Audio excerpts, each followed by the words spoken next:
Hello' everyone, আজি মই এটা নতুন ৰেচিপি লৈ আহিছোঁ। মটন কেনেকৈ বনাই আপোনালোকক দেখাম। চবেইতো জানে, তাৰপিছতো হ'লেও মই এবাৰ দেখাওঁ। চাওক মই কেনেকৈ বনাওঁ। আজি চৌকাত বনাইছোঁ, কাৰণ গেছৰ প্ৰব্লেম, সেইকাৰণে চৌকাত বনাই বেছি ভাল লাগে খাই। কেৰাহীটো দি দিছোঁ মই ইয়াত, আৰু তেল দি দিছোঁ। আপোনাৰ যিমানখিনি তেল লাগে সেইখিনি দিব পাৰিব মাংসত। পঠা মাংসত অলপ বেছিকৈ লাগে।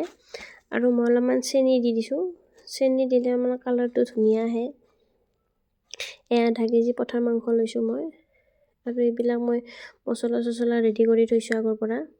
চেনি, আলু, মছলাখিনি পিচি কিনে মই পানী এনেকৈ দি কিনে মানে কৰোঁ।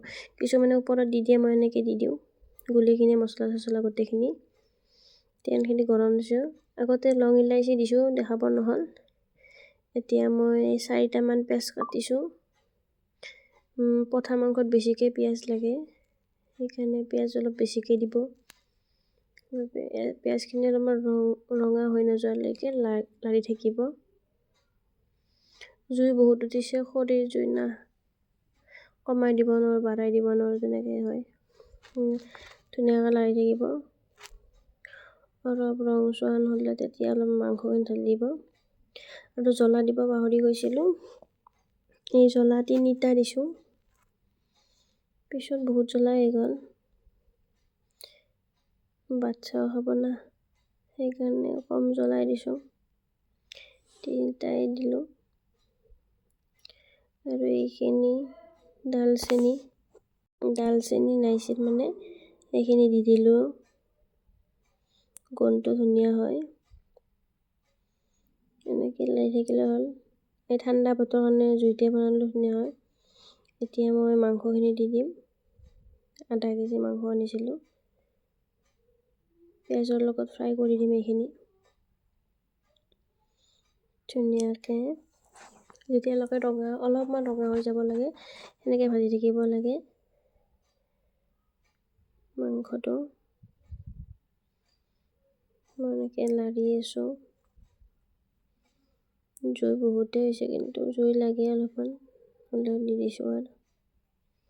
ধুনীয়াকৈ এনেকৈ লাৰি থাকিব, জুইটো বেছিকৈ দি কিনে। এনেকৈ লাৰি আছোঁ মই। তাৰপিছত মই ইয়াতে ঢাকনখন মাৰি দিম। ঢাকনখন মাৰিলে আমাৰ সিজাত ভাল হ'ব। সিজিব দিছোঁ, আৰু এইফালে জুই দি দিছোঁ অলপমান। তাৰপিছত মই ইয়াতে আলুখিনি দি দিম। আৰু আজিকালি আলুবিলাক ভাল নহয়, ফটকৈ সিজি নাহে, সেইকাৰণে আগতীয়াকৈ মই আলুখিনি দি দিছোঁ। হোৱাৰ লগে লগে আলুখিনি ধুনীয়াকৈ সিজি যাব। আলুখিনি ঢালি দি মই ধুনীয়াকৈ লৰাই দিছোঁ। অলপ টাইম লৰাই থাকিলে, কাৰণ জুইৰ কথা তলত লাগি যাব পাৰে বেছি, সেইকাৰণে ঢাকনো দিয়া নাই, মাজে মাজে ঢাকনো দি আছোঁ, এনেকৈ বনাই আছোঁ। আৰু এইখিনি অলপমান ৰঙা কালাৰটো অলপমান চেঞ্জ হৈছে। মই এতিয়ালৈকে মছলা দিয়া নাই, এনেকৈ অলপমান ভাজি আছোঁ। বেছিকৈ ফ্ৰাই কৰিব লাগে পঠাৰ মাংস, তেতিয়া টেষ্টটো ভাল হয়।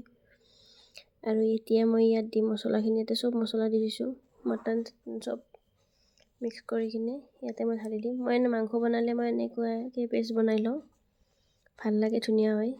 আগে নিদিওঁ, হালধি আগতীয়াকৈ দিলে তলত লাগি যায়, সেইকাৰণে পিছত দিব লাগে, ভজাৰ পিছত।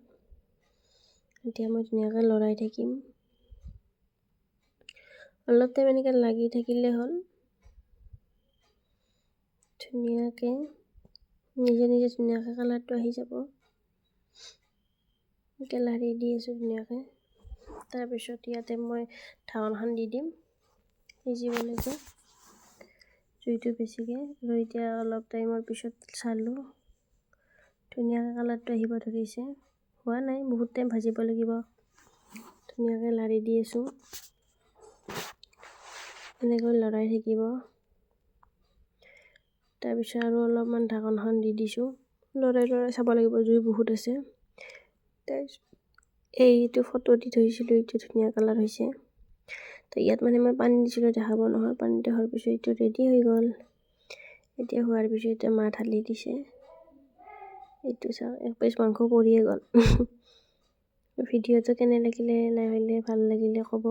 আপোনালোকে বনাই চাব। এইটো লাষ্টৰ ফটো দি দিলোঁ। খোৱাৰ ভিডিঅ' দিয়া নাই, তেতিয়ালৈকে বাই বাই।